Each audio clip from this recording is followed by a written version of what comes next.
اس بیان کو سنیں گی تو وہ جو مسکنسپشن پیدا کیا جاتا ہے کہ جناب اسلام میں عورتوں کو آزادی نہیں ہے، جناب اسلام میں عورتوں کے لیے گھٹن ہے، اللہ اکبر، ذرا پہلے اسلام سے پہلے کے حالات پڑھو اور اس کے بعد اسلام کے آنے کے بعد عورتوں کو کیا شاندار مقام میرا دین دیتا ہے۔ اللہ کے نبی نے دا بیسٹ لوگوں کی جب مثال بیان کی، بہترین لوگوں کی مثال بیان کی، تو نبی پاک فرماتے ہیں، ترمذی کی حدیث ہے، سب سے بہتر وہ ہے جو اپنے اہل کے لیے بہتر ہو، یعنی اپنی فیملی کے لیے بہتر ہو، اور آقا فرماتے سنو میں تم سب سے زیادہ اپنے اہل کے لیے بہتر ہوں۔ نبی پاک سب سے زیادہ اپنی فیملی کے لیے بہتر۔ نبی پاک علیہ الصلوۃ والسلام سے ایک شخص نے پوچھا، حضور شوہر پر بیوی کا کیا حق ہے؟ تو آپ نے فرمایا جب وہ کھائے یعنی شوہر کھائے تو بیوی کو کھلائے، جب لباس پہنے اسے بھی پہنائے، اس کے چہرے پر نہ مارے، اسے بدصورت نہ کہے، اور اگر سمجھانے کے لیے اس سے علیحدگی کرنی پڑے تو گھر میں ہی علیحدگی کرے۔ اللہ اکبر۔ ایک بار حضرت عمر فاروق رضی اللہ عنہ کی بارگاہ میں، سنیے کیا بڑا دلچسپ واقعہ ہے۔ سیدنا عمر فاروق کا کتنا بڑا نام ہے، آپ کے جلال کی، آپ کی عدالت کی مثالیں دی جاتی، بڑے بڑے لوگ آپ کے سامنے تھر تھر کانپتے تھے۔ آپ کا گھر میں انداز کیا تھا کہ ایک شخص آیا کہ میں حضرت عمر کے پاس جاؤں اور بتاؤں میری بیوی جو ہے مجھ سے اس طرح بات کرتی ہے، اور میرا وہ انداز نہیں ہوتا جو شوہر کے سامنے ہونا چاہیے، ہوتا ہے گھروں میں ہو جاتا ہے۔ حضرت عمر کے دروازے پر پہنچا نا تو اندر سے اسے سیدنا عمر فاروق رضی اللہ عنہ کی زوجہ ام کلثوم رضی اللہ تعالیٰ عنہ کی ناراضگی کی عالم میں گفتگو کرتے ہوئے سنا۔ وہ حضرت عمر سے بات کر رہی تھی تو وہ شوہر سوچنے لگا کہ میں تو اپنی بیوی کی شکایت لے کر آیا تھا، حضرت کے تو گھر کا بھی معاملہ ہی ایسا ہی ہے۔ تو وہ کہتے ہیں میں واپس ہونے لگا۔ حضرت عمر نے بلا لیا، کیوں آئے تھے؟ تو کہا کہ میں تو حضرت اپنی بیوی کی شکایت کرنے آیا تھا، مگر میں آپ کے دروازے پر آیا، آپ کا بھی معاملہ ہی ایسا ہی ہے، تو میں سمجھ گیا ہم دونوں ایک ہی معاملے میں ہی ہیں۔ اب حضرت عمر نے جو ان کی تربیت فرمائی نا، آپ نے فرمایا میری بیوی کے مجھ پر چند رائٹس ہیں، چند حقوق ہیں، مجھے اس سے چند فائدے حاصل ہوتے ہیں جس کی بنا پر میں اس سے درگزر کرتا ہوں۔ پہلا یہ کہ یہ میرے لیے جہنم کی آڑ ہے، میرا دل اس کی وجہ سے حرام کاموں سے بچا رہتا۔ نمبر دو، جب میں گھر سے نکل جاتا ہوں یہ میری خزانچی بن جاتی ہے، یعنی میرے مال کی نگہبان بن جاتی ہے، میری دھوبن بن جاتی ہے، میرے کپڑے دھوتی ہے، میرے بچے کی پرورش کرتی ہے، میرے لیے روٹیاں اور کھانے پکاتی ہے۔ تو وہ شخص کہتا ہے یہ سارے فائدے تو مجھے بھی اپنی بیوی سے حاصل ہیں، تو میں تو کبھی درگزر سے کام نہیں لیتا، وہ مجھے کہتی میں اسے لڑنا شروع کر دیتا ہوں۔ کہتا آج آپ کی بات سے نصیحت مل گئی، اب میں اپنی بیوی کی چھوٹی ماٹی باتوں کو میں بھی درگزر۔ کتنی پیاری بات بتائی، ہم وہ ساری باتیں بھول جاتے ہیں، ایک غلطی پر پکڑ لیتے ہیں، ایک غلطی پر ڈانٹتے، ہر غلطی پر جناب ایسا نہیں ہوتا، ہر غلطی کی سزا سزائے موت نہیں ہوتی ہے، ہم غلطیاں نہیں کرتے۔ اگر جس طرح ہم اپنی بیوی کو غلطی پر ڈانٹتے وہ ڈانٹنا شروع کر دے پھر کیا حال ہوگا؟ تو ایسا نہ کرے، وہ بھی دل رکھتی ہے۔ ہم نے کسی انسان سے شادی کی ہے، کمپیوٹر سے نہیں کی، ٹھیک ہے نا؟ تو کمپیوٹر بھی آج کل وائرس آ جاتا ہے، تو وہ تو انسان نے غلطی ہو گئی، کوئی بات نہیں۔ تو سبحان اللہ، اتنا پیارا مذہب ہے بنتا کہ کیسا میدان ہوگا آج اللہ تبارک و تعالیٰ مجھے اور آپ کو حج کی بار بار سعادت عطا فرمائے۔ عرفات کے میدان میں 25-30 لاکھ لوگ جمع ہو جائیں تو عقل حیران ہو جاتی ہے کہ کتنے لوگ ہیں، مگر محشر کے میدان میں حضرت آدم سے لے کر قیامت تک جتنے لوگ اس دنیا میں آئے سارے ہوں گے، اربوں خربوں کا مجمع ہوگا۔ کیسے حساب لیا جائے گا، کیسے پل صراط سے گزارا جائے گا، اسی میدان میں کچھ خوش نصیبوں کو اللہ کے عرش کا سایہ بھی نصیب ہو۔ کیسے خوش نصیب ہو، آپ ذرا غور کیجئے، 1 2 3 4 نہیں، صدر الشریعہ کہتے ہیں ایک مصیبت ہو تو بیان کی جائے، ایک کے بعد ایک۔ کہیں تو میزان لگا ہوا ہوگا، آج ترازو دیکھے ہوں گے آپ نے، سامان تولے جاتے ہیں، بٹا ایک میں رکھا جاتا ہے، سامان دوسرے پلڑے میں رکھا جاتا ہے۔ قیامت کے دن نیکیاں ایک پلڑے میں رکھی جائیں گی، گناہ دوسرے پلڑے میں۔ کبھی سوچے گناہوں کا پلڑا، گناہ کرتے ہوئے خیال نہیں آتا کہ میں اس پلڑے کو بھاری روز گناہ کر کے اس پلڑے کو بھاری کر رہا ہوں، ارے کب نہیں کیا کروں گا کہ جب نیکیوں کے پلڑے میں نیکیوں کا وزن۔ اس تمام سینیریو کے اندر، ایسے منظر کے اندر ذرا غور کیجئے، اب کون بچائے گا، کون سنبھالے گا، کس کی شفاعت چلے گی، کون ہے جو ہماری مدد کرے گا؟ ارے سارا جہان جائے گا حضرت آدم کے پاس، مل کر لوگ جائیں گے کہ حضور آپ ابو البشر ہیں، آپ ہماری مدد کی فرمائیں گے اذهبوا الی غیر، کسی اور کے پاس جاؤ، میں آج تمہاری مدد نہیں کر سکتا۔ اللہ نے آج ایسا غضب کیا کہ پہلے کبھی نہیں کیا۔ یہ محشر گھومتا ہوا کبھی حضرت ابراہیم کے پاس، کبھی حضرت موسیٰ کے پاس، کبھی حضرت عیسیٰ کے پاس، مختلف انبیاء کے پاس جائیں گے، سارے انبیاء کہیں گے اذهبوا الی غیر، کسی اور کے پاس جاؤ، آج میں تمہاری کوئی مدد نہیں کر سکتا۔ پھر حضرت عیسیٰ اشارہ کریں گے، اہل محشر کہیں گے حضور آپ ہی بتائیں جائیں تو کہاں جائیں، اس پریشانی میں کون ہماری مدد کرے گا؟ وہ کہیں گے آج ایک ہی ہستی ہے، آج ایک ہی ہستی ہے جس کے در پر جاؤ گے تو تمہارا کام بن جانا ہے، کوئی اور نہیں، نبی آخر الزمان جناب محمد مصطفیٰ صلی اللہ تعالی علیہ وسلم ہے، ان کے پاس چل۔ اب یہ سارا محشر گھومتے پریشان حالی میں نبی پاک صلی اللہ تعالی علیہ وسلم کے دربار میں، آقا نے یہ نہیں کہنا اذهبوا الی غیری، کسی اور کے پاس جا، میرے آقا فرمائیں گے انا لہا انا صاحبکم، اے میرے غلاموں آ جاؤ، میں آج اس دن کے لیے ہوں۔ میں امام عشق و محبت مجدد دین و ملت پروانہ شمع رسالت میرے آقا نعمت اعلی حضرت لکھتے ہیں نا، خلیل و نجی مسیح و صفی سبھی سے کہیں بھی بنی یہ بے خبری کہ خلق پھری کہاں سے کہاں تمہارے لیے۔ ارے میرے آقا کے لیے یہ خلق پھرتے پھرتے جب نبی پاک کے پاس پہنچیں گے تو آقا نے یہ نہیں کہنا اذهبوا الی غیری، حالانکہ اور نبی یہ کہتے آئے ہوں گے، کہیں گے اور نبی اذهبوا الی غیری، میرے حضور کے لب پر انا لہا، غلام ان کی عنایت سے چین میں ہوں گے، عدو حضور کا آفت میں مبتلا ہوگا، دکھائی جائے گی محشر میں شان محبوبی کہ آپ ہی کی خوشی آپ کا کہا ہوگا۔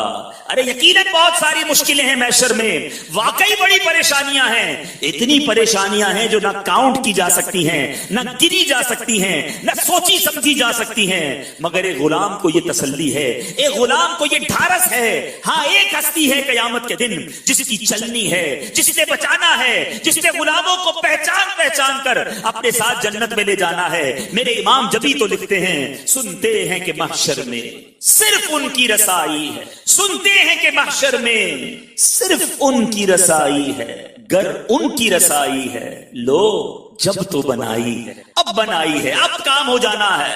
اے میرے بیچ اسلامی بھائیوں، اب ذرا اس حدیث کا لطف دیکھیے، یہ سارا منظر بیان کرنے کا مقصد یہ ہے کہ درود پاک نعمت کتنی بڑی ہے، انعام کتنا بڑا ہے۔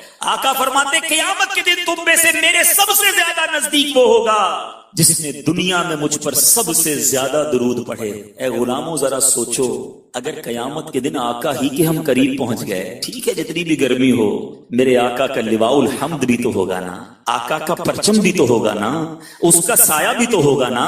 ارے آقا کے پرچم تلے جمع ہو گئے تو پھر گرمی کیسے لگنی ہے، بہت پیاس لگ رہی ہوگی، مگر میرے آقا اسی میدان میں جام کوثر کے جام بھی تو تقسیم کریں گے نا، آب کوثر کے جام بھی تو تقسیم کر رہے ہوں گے۔ وہ کیسا شربت ہے، شربتن ہنیئتم مریئا لا نظمع بعدہ ابدا، وہ شربت جو ایک بار پی لے گا اس کو پھر کبھی پیاس نہیں لگنی۔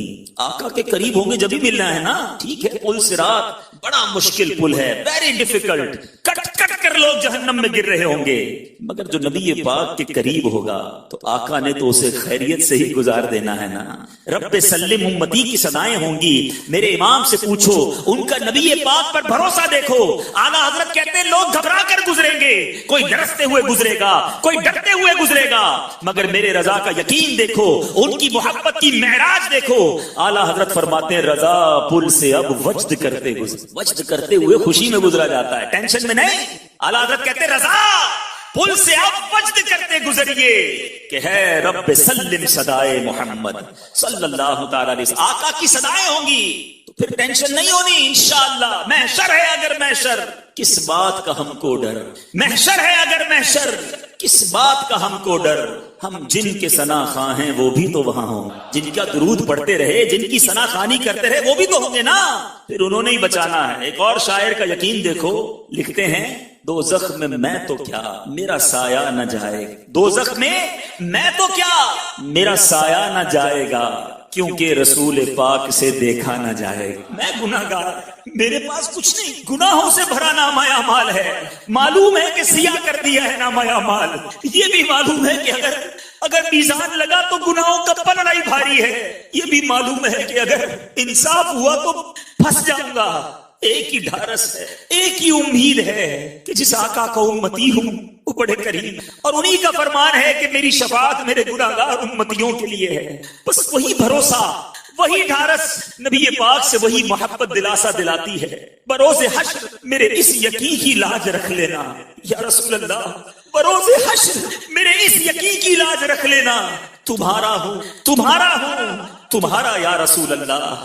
بروز حشر گر جب نے کرم مجھ پر نہ کی تو پھر میں جا کر کس کے دامن میں چھپوں گا یا رسول اللہ. بڑی امید ہے اے میرے پیچھے اسلامی بھائی، اس محشر کے دن، اس پریشانی کے دن اگر چاہتے ہو کہ آقا کی رحمت، نبی پاک کی کرم نوازی ہو جائے تو قرب مصطفیٰ حاصل کر لو، اور اس کا فارمولہ میرے آقا نے خود ہی دے دیا ہے. پھر حدیث سناتا ہوں، اب اس حدیث کا انعام سمجھیے گا.